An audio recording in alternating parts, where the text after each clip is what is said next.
Yes, this is Rosal. Brothers and sisters, we heard the footstep of horses coming with the Lord Jesus and his angels.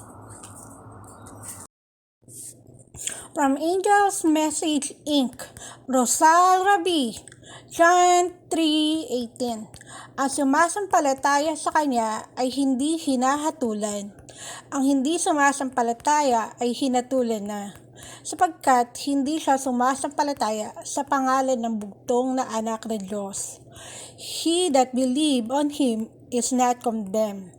But he that believed not is condemned already, but he had not believed in the name of the only begotten Son of God.